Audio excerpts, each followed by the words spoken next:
So what we're doing there is taking them from one field and putting them into another one so that when we get the corral cleared out, It's sticky, they don't want we'll be able to move these up so we can load them onto the truck. And these are this is pairs. By pairs, I mean it's the right cow with the right calf. You have to have the baby, the right baby with its mama, or you have a real problem.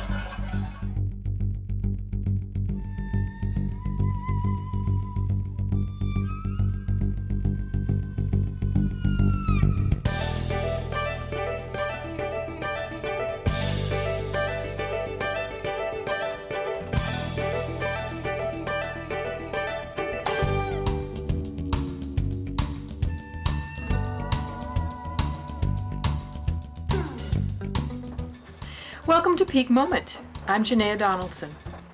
My guests today are Cheryl Belcher and Dan Macon. Cheryl is the former executive director of the Nevada County Land Trust and currently the coordinator of the Sierra Cascade Land Trust Council. You got it. It's a And- mouthful. And Dan is the founder and former executive director of the California Rangeland Trust, another land trust. Yes. And now the executive director for Nevada County Land Trust. And what I want to find out is, since we're concerned about food security, water security, and the need for us to feed ourselves from our local resources, more so, particularly as the oil and gas prices raise, what can a land trust do to help in that regard, and where do we go from there? Well, land trusts are all about community. The 15 grassroots land trusts that we have in the Sierra Cascades in California have all been formed within communities to address needs for conservation at a private level. And so they're very adaptable, and they're very focused on the need for conservation of our ag and our grazing lands. Agriculture Yeah. and our grazing lands. Why focused on those? Well, for a variety of reasons, I think land trusts in the past have focused on agricultural lands and farmlands and ranch lands because they are generally large, intact landscapes. And I think in the past we've begun to realize all of the intertwined benefits that maintaining those landscapes provide, whether it's wildlife habitat or watershed values or food production.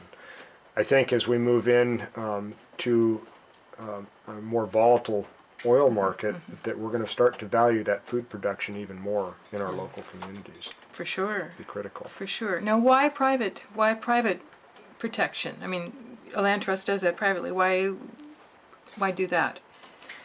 Oh, Rather than the government. let us count the ways. You go first. The short answer is that I think, at least in my perspective, governments are notoriously bad farmers and ranchers. Isn't that the truth? The long answer is a little more complicated. But I think keeping land in private ownership but maintaining the infrastructure and the intact nature of those landscapes does a couple of things. It continues to provide us all those benefits that I talked about, but it also keeps somebody on that land with an economic reason to be there, to take care of that land in the long term. And to be a good manager. Exactly. Well, and we're going to want them to help feed us. Now, you started for the Nevada County. You began fairly early on to get us some farm. What turned your sights towards protecting farmland here? Well, one of the things that land trusts do is that they will sort of do an inventory of what conservation values are within your project area. And the thing and so we did this because everyone has limited time, limited funds, limited staff, and we wanted to be able to focus our conservation areas, our work on areas that would lend the most benefit to our community and to our county. Because the Nevada County Land Trust is pretty much focused right here. And the thing that came up when we did this study was that by protecting the farmlands and the rangelands that were throughout our county, we were also doing a threefer, because we were protecting wildlife habitat and we were protecting clean water. Actually, it was a four-fer. Is that a word? A four-fer. Because in our area, we have significant beauty. Our ranches and such, our ranches and farms, people driving by look by and they're idyllic. They're productive, but they're beautiful. So we started from a scientific reason, for a scientific reason, we started looking at protecting rangeland and farmland. And so, at this point, when you've handed over to Dan, how many acres about of farmland have we got easements on, or how many projects? Well, the Nevada County Land Trust has protected over 6,500 acres, and most of that is ag land. Most That's of that is exciting. ag land. Now, with when you were working with the California Rangeland Trust, you were also protecting farmland, rangeland, is that Primarily right? grazing land, ranch land. Anywhere in yes. California, is that right? Throughout the state, predominantly in the Coast Range and in the Sierra Nevada. So how many acres of land roughly, can you remember? Oh, when I left there almost 5 years ago now, we had conserved a little over 30,000 acres of ranch land. Which is heartening. Now, is that a Very, trend very that we're encouraging. seeing, with the Land Trust Council along the Sierra Cascade Range, but all over California? Is the trend towards, are we saving more? Are we losing it? I mean, kind of where are things headed here? The focus, it's interesting, of all our land trusts in the Sierra Cascades, all of them have an ag or rangeland element to the project work, a very primary element to the work that they're doing. So it's interesting that while we are focusing more effort because of the multiple benefits that protecting these lands and conserving these lands provide, the focus on our groups for finding that an important area to conserve has been going up, but the funding to support this work has been going down. Why? Why's that? I mean, what's happening here? I think part of it is the perception that we've moved into a global farm economy and we can grow things other places. Okay. And that perhaps, I hate the term highest and best use of land, but there is a perception that there is a higher and better use of land than growing a crop on it or running livestock on it. And I think that's going to take a shift in the way our society views farming and ranching and farmers and ranchers, in fact. We need to begin to value the knowledge and skill that it takes to produce food. I think we take it for granted. Absolutely. I mean, all of us who are urban raised take that for granted and have no idea what it takes. And I'm sure that, well, you can talk about it. You're a farmer. I didn't mention that. Dan's a farmer. Tell us a little bit about your farming and people's perception of farmers. We're a very small operation, and enough to not have any spare time at all, but not enough to make our living at it yet. We grow vegetables that we sell locally to restaurants and through farmers markets, and we are also in the livestock business. We raise sheep and sell eggs and lamb and poultry to local customers as well. All of our customers are within Western Nevada County or the Auburn community primarily. We do it for a couple of reasons, one of which is that I want my daughters to understand what it takes to grow food. And experiences that I've had in people's perception of farming have generally been, why would you want to farm?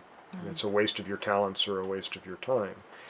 And I think the thing that our communities need to do is to make farming the pinnacle of what our children aspire to become, so that we can address these local food issues. If we don't, we're facing some incredible food shortages down the road if we don't have that skill tied with the land that land trusts protect in perpetuity. And we've got to do both of those things as a community. And I think more and more our local communities and regions and even the state, they're talking about stewarding the land. They're not just talking about, oh yes, it's already taken care of, it's a state park or something. They're talking about the long-term stewardship of the land. This has ramifications because of fire issues, because of water issues, lots of things. And so what we need to do is to be able to expand that, yes, we do have to steward all our lands, and the best people to steward our ranch lands are the people who have to make sure that their lands remain productive, that they don't overgraze, that they don't, somehow destroy their sources of water or compromise whatever, because they're going to be making their living from that land. And I think we talked a little bit about the 30,000 acres that the Rangeland Trust had conserved during my tenure there. I think that there's been a shift in perception within the farming and ranching community as well. and that if we don't begin to protect some of these lands long term for their productivity as well as for all those other benefits, that we won't have them available in the future. But conversely, I think we've also begun to realize that we need to encourage people to have a better understanding of what it takes to get food on their plates. Yes. And land trusts have traditionally not been in that role, but I think there's a real big role for us to play in educating the community about the connection between the land and their food. Well, and this country has a lot more oversight on our food, and so many, I mean, we talk about the fact that now you can go any time of the year and get grapes. Well, they're not grown in this country. We don't have a lot of control over what were the pesticides used, what techniques were used to enhance the production of whatever crop that is. So, I mean, we have a lot more control over the quality of the food, the cleanliness, everything else, for food that's grown in this country. And of course, California traditionally has been the breadbasket of the nation. Sure, and part of what I can imagine as the prices increase, right? That's probably going to be a big part of the education, Right. you know. And the grapes from Chile are going to cost us a whole lot more, and the Right. pineapples are going to be $40 each or whatever it is. They're going to be luxury items if we have them at all. We're going to be expecting to get more local food, and I'm concerned about that gap in between, where if we're losing our productive lands because there's a whole lot more money for the farmer to sell off the land, and they're getting older. My understanding is Right.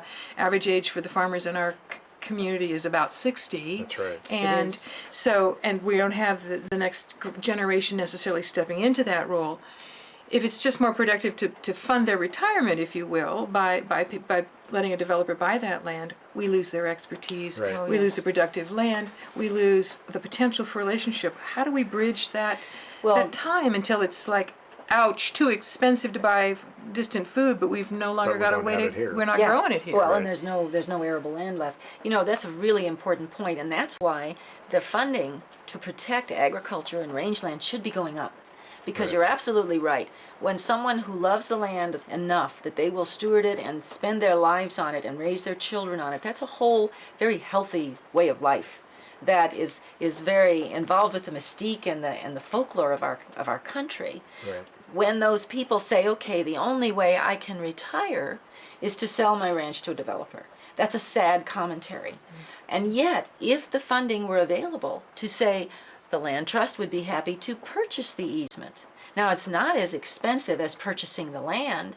It keeps the land on the tax rolls Right. so that your tax base is intact. It keeps the people who want to farm and who want to raise these vegetables and the cattle, it keeps people with expertise there, and it allows those farmers to have a life, a retirement of dignity and comfort. Well, and the other thing that I would add to that is that,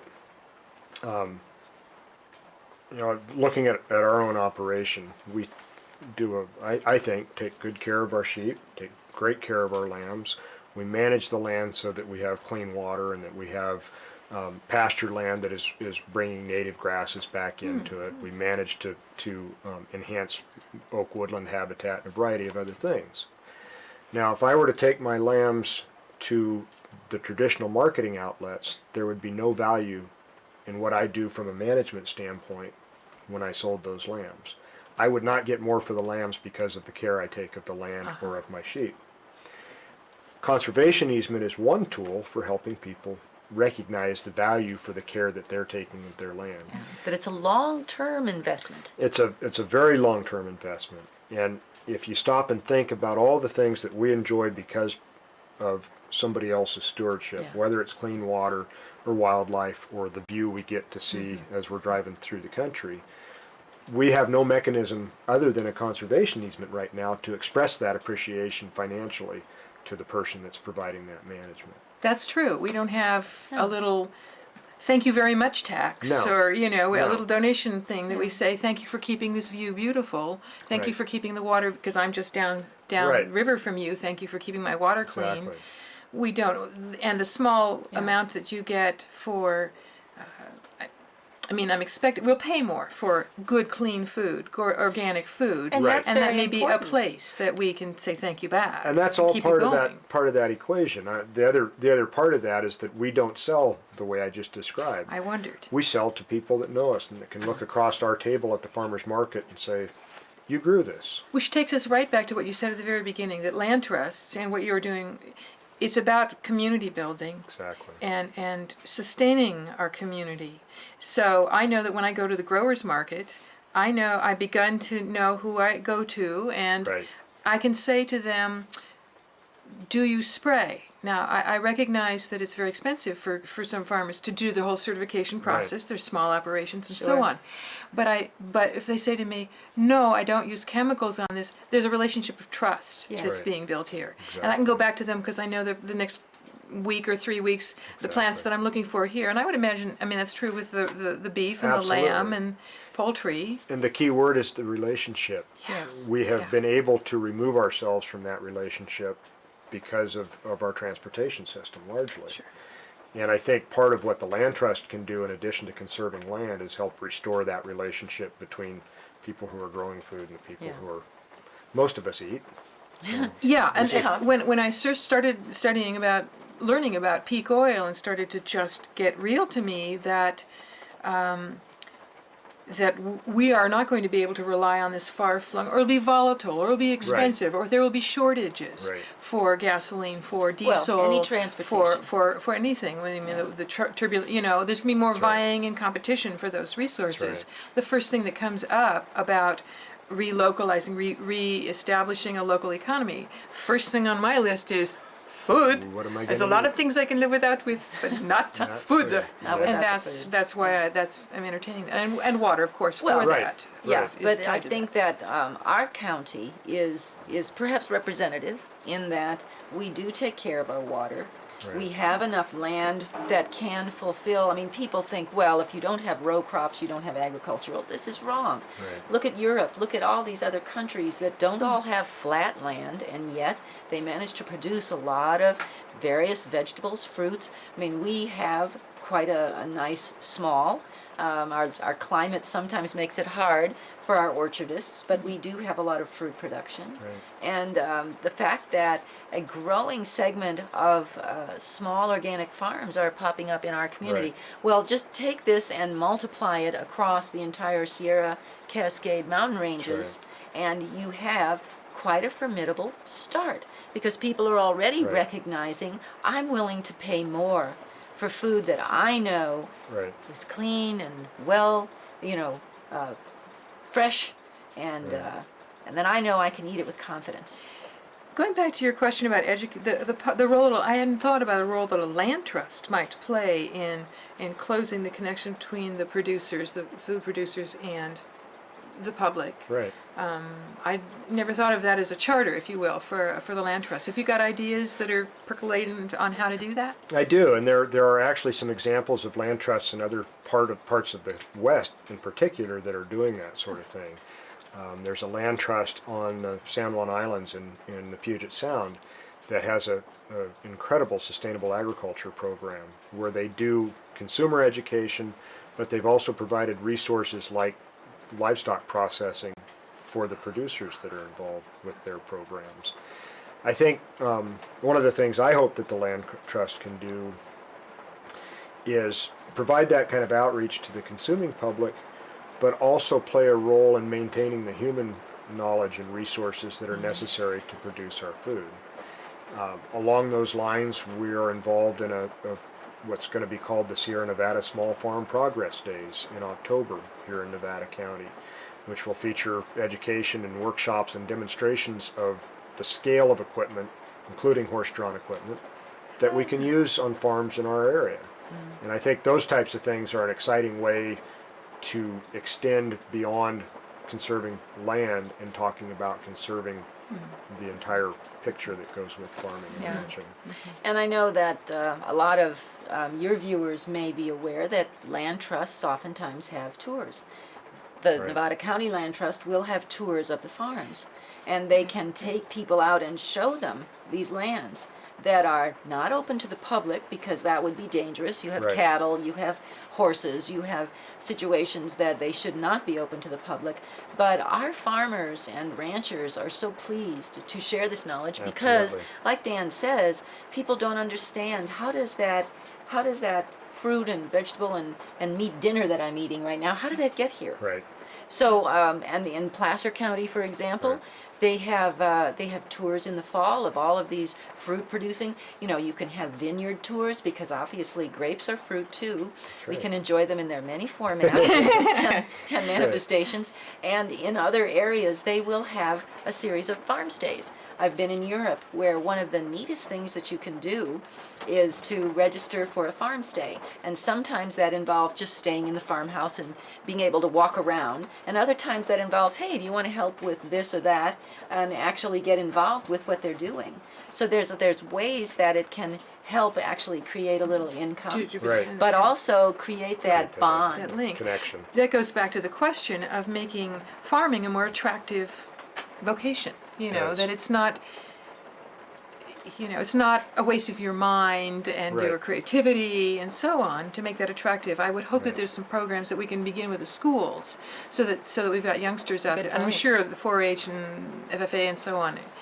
I think there are some opportunities to do even more hands-on type of work with the schools to begin to build that appreciation and understanding of agriculture. One of the other simple things that the Land Trust is going to do along those lines this year is for our member barbecue this summer, we're going to serve locally grown food.